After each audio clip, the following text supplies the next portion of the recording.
Hello everyone, I'm Sunny Yuxing Sun. I'm first year MA student concentrating on China studies.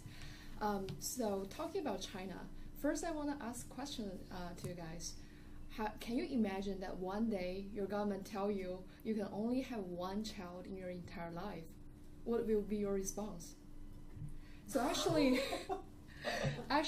30 years ago, Chinese people in my parents' generation was asked the same questions, and they were required by the government to only have one child in their life. So nowadays, many Chinese young people in my generation do not have siblings. So today, I want to talk about China's one-child policy, the purpose of the policy behind it, and the approaches for the implementation. So let's begin with the purpose behind it. So in 1980s, Chinese leader Deng Xiaoping implemented the reforms of Chinese economy. So Deng decided that we should choose a strong indicator of our economy development. So what we should choose? Then he decided he gonna choose the GDP per capita as the indicator of the economic development. So there were two ways to improve GDP per capita. First is to increase the total GDP outcome. Second is to reduce the population size. Then Deng decided to implement one-child policy to reduce the number of people who share the growth of GDP. So that is the purpose of one-child policy. Next, let's talk about the implementations of the approaches of the implementation. There were three major approaches for one-child policy. The first one is the forced abortion. Sounds really inhumane. So if a couple already have a child and the woman get pregnant again, the local government will suggest her to do the abortion in hospitals. And the second approach for that is paying the fine or losing the jobs. So if a couple is wealthy enough, they give birth to a second child, the government will require them to pay a large amount of fine. So besides that, if either of the parents work for government or government-controlled enterprises, they may lose their jobs or losing the opportunities for promotions. The third approach is the evaluation of the local government officials is linked to their implementation of one-child policy. So the local officials, they establish an office to oversee the couples in their communities.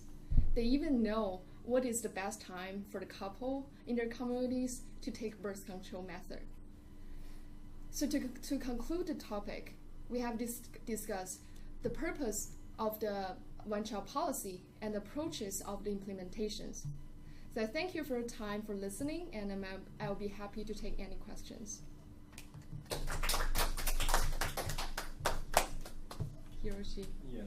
So was the one-child policy successful in economic perspective? So if in terms of GDP per capita, the one-child policy was pretty successful. That you can see the growth of GDP per capita. I didn't have the exact number, but you can see the trends from 1980s to now is growing.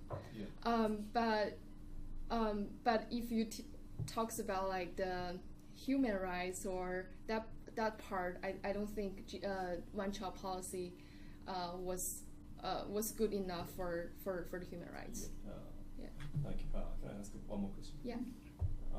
So I'm curious about the result in the future, because one-child policy reduces the population of the young generation. Yes. Which means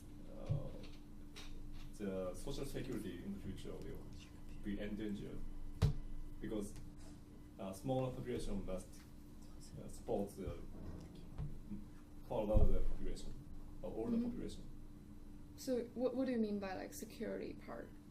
So basically, we are paying to support the elder generations now. Mm-hmm. Oh, But okay. in the future, in China, smaller population must support the huge population. Yes. Oh, That's actually an interesting point because like before, oh, I just joined. So before the structures like of population in China is like a pyramid, but now it's like reversed pyramid. So like the group, the elder group is like at top, and the younger group is like small portion of it. So it's like really a lot of social burden to young people.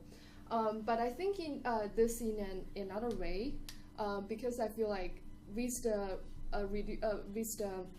smaller population and with the technology improvement, actually the less people are more qualified or can produce more GDP in the future, and then this can add to the social welfare. That will support like our parents' like generation. So I think like technology and social improvement, and especially our generation are more well educated than our parents' generation. So I think I'm confident about our generation can afford our parents' generation when they get older. Thank you.